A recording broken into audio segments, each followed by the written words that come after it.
Lorsqu'on est en vacances, la première attitude à adopter, c'est de faire le bilan. Le bilan de ce qu'a été l'année scolaire. Si vous passez en classe supérieure, comment ont été vos performances? Quelles ont été les matières dans lesquelles vous avez excellé?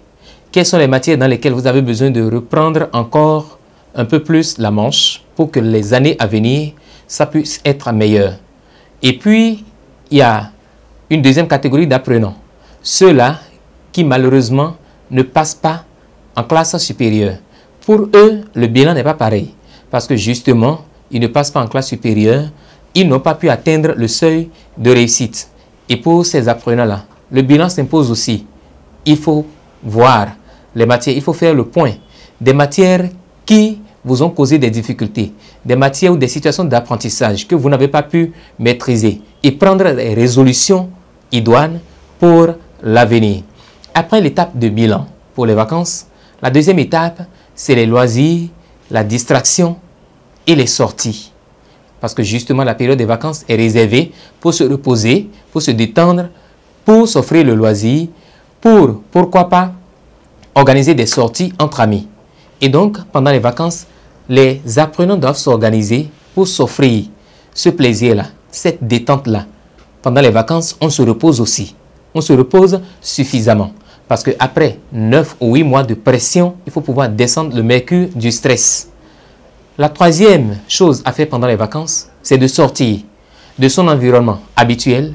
C'est de voyager, par exemple, pour aller découvrir les endroits, les lieux dont on nous a parlé dans les situations de classe de façon théorique. Il y a par exemple au Bénin, la place de l'Amazone, il y a la porte du non-retour à Ouida, il y a les Tata Somba au nord du Bénin, il y a le musée historique de Ouida, il y a le musée d'Abomey, il y a des villes et des endroits prisés, des endroits valorisés aujourd'hui par le gouvernement béninois, par les autorités béninoises, qu'il convient que les jeunes apprenants aillent visiter.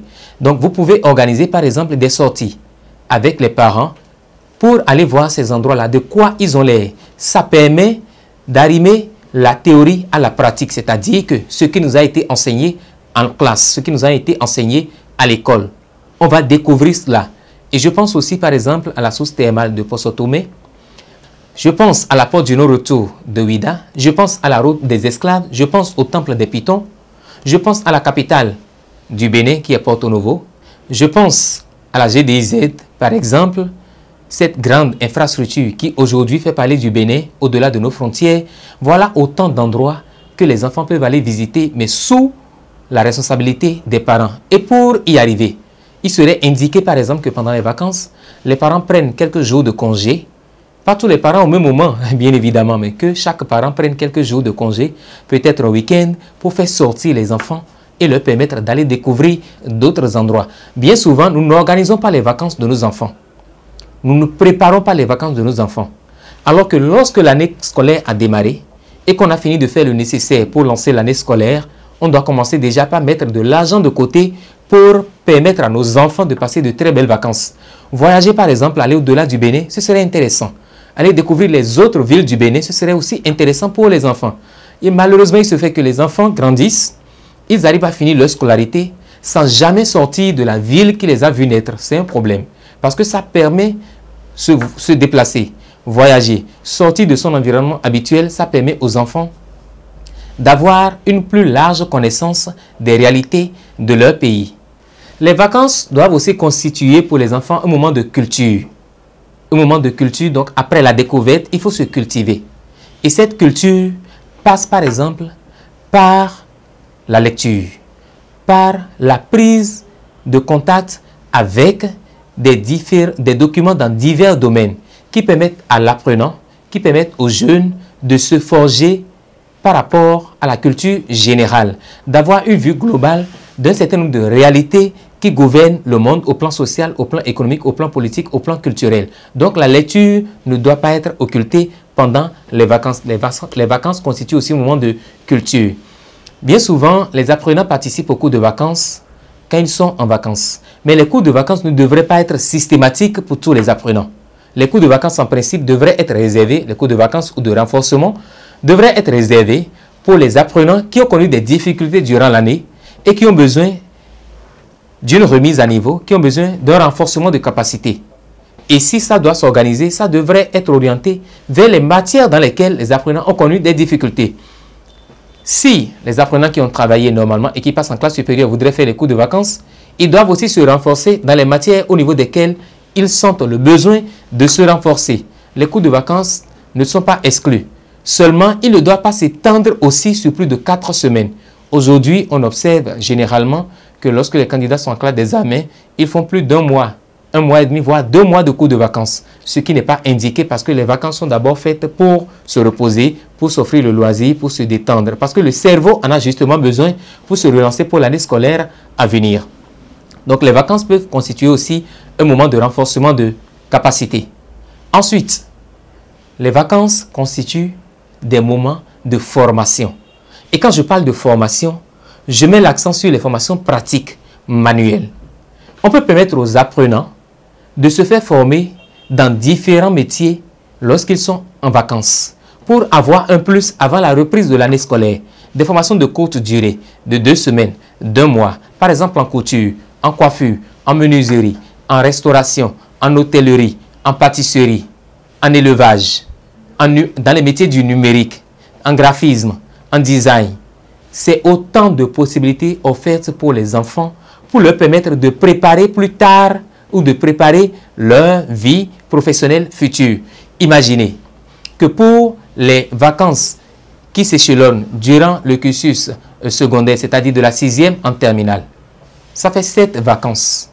Si pendant ces 7 vacances, on permet aux apprenants, dès qu'ils ont fini la classe de 6e, d'apprendre un métier, quand ils ont fini la classe de 5e, d'apprendre un autre métier pendant les vacances, quand ils ont fini la classe de 4e et jusqu'en terminale, c'est qu'à la fin de leur cursus scolaire et secondaire, après l'obtention du bac, ils seraient déjà capables de faire parler leur génie dans 7 métiers différents ou dans 7 domaines différents. Et cela va par ailleurs résoudre le problème, l'épineux problème du chômage. Parce que là, lorsqu'ils ont ce potentiel manuel, lorsqu'ils ont ce potentiel et qu'ils peuvent revendre, ça leur permettra plus tard de gagner leur vie à partir de petits jobs qu'ils peuvent exercer, de petits métiers qu'ils peuvent exercer dans ces domaines-là au niveau desquels on les a formés. Et parlant toujours des vacances, il est possible que les apprenants aillent en stage pendant les vacances. Vous avez par exemple plus tard envie de devenir médecin, vous avez envie de devenir juriste, avocat, de devenir architecte, de devenir journaliste, de devenir technicien de laboratoire, infirmier, etc. Pendant les vacances, il est possible pour vous d'aller faire un stage de 2 semaines, d'1 semaine, d'1 mois, dans ces lieux-là, dans ces milieux professionnels qui demain seront votre lieu de travail, seront votre lieu où vous exercerez le métier de votre choix. Et donc, les stages du bénévolat, bien évidemment, les stages pendant les vacances pourraient être aussi encouragés pourraient être aussi encourageants pour les apprenants. Les jobs de vacances ne sont pas exclus. Et là, c'est lorsqu'on a atteint la maturité requise pour exercer un petit métier. Pendant les vacances, on en voit des enfants qui font telle ou telle autre activité dans un supermarché, dans un centre commercial, dans un centre de saisie, dans un télécentre, qui travaillent pour gagner un peu de sous avant la reprise de l'année scolaire. Et là, ce n'est pas indiqué pour les enfants, mais plutôt pour les jeunes apprenants, les étudiants qui ont déjà atteint la maturité requise. Le dernier élément à prendre en considération quand on est en vacances, c'est qu'il faut se préparer et s'apprêter pour l'année scolaire qui vient. Quand on est encore élève ou étudiant, les vacances constituent un moment de pause, un moment de détente, de loisirs, de formation, de découverte, de culture, mais surtout de relance pour la nouvelle année. Et donc, à 1 mois de la reprise de l'année scolaire, l'apprenant, qu'il soit élève ou étudiant, doit commencer par se préparer en retrouvant ses cahiers, en retrouvant ses livres, en retrouvant ses documents pour se préparer pour l'année scolaire à venir. Il est toujours indiqué d'avoir une longueur d'avance sur les autres en revisitant tout ce qu'on a eu comme connaissance l'année antérieure, donc en se rafraîchissant la mémoire. Par ailleurs, en s'informant aussi sur les notions qui constitueront les situations d'apprentissage pour l'année scolaire à venir. Je voudrais lancer un appel aux parents de prendre à cœur la sécurité de leurs enfants. Pendant les vacances, On voit des enfants s'adonner à des loisirs peu recommandables. On voit des enfants s'adonner à des activités proscrites pour leur âge. Les parents doivent veiller au grain. On en a déjà vu des apprenants, des élèves qui ont organisé des fêtes en l'absence de leurs parents au domicile de leurs parents. Des apprenants qui sont allés voir des amis et qui se sont permis d'adopter des postures qui ne sont pas de leur âge. Des enfants qui se sont retrouvés à la plage, qui se sont retrouvés dans la mer qui les a emportés et qui en ont perdu la vie. Et donc que les parents veillent à la sécurité des enfants pendant les vacances. Je ne dis pas qu'il ne faut pas laisser les enfants sortir. Je ne dis pas qu'il ne faut pas donner la liberté aux enfants. Mais il faut canaliser ces libertés-là. Les parents doivent savoir où est-ce que les enfants se retrouvent à un instant T, où est-ce que les enfants vont, où est-ce qu'ils vont rendre visite à des amis. Ce qu'ils font ensemble, les parents doivent avoir un œil regardant sur ces détails-là. C'est important pour la survie des enfants, c'est important pour leur sécurité, c'est important pour leur avenir. Et quand on a beaucoup investi sur les enfants, on a comme obligation de veiller à leur sécurité. Je voudrais souhaiter à tous les apprenants, qu'ils soient au primaire, au secondaire ou à l'université, de passer de très belles vacances et que chacun se dise, les vacances 2024 ne seront pas comme celles de 2023. Je ne passerai pas mes vacances comme tout le monde, je passerai mes vacances en faisant des choses véritablement utiles pour moi, utiles pour mon avenir, utiles pour ma communauté.